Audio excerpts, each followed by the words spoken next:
Okay, so we're gonna put the last vote on. We're working on our cute little froggy in the back.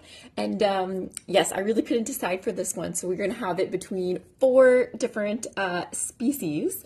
We are going to have the green grapevine sphinx moss, which I got a really cool photo for. The river otter. There's one by the Bayshore that's just been popping up all adorable.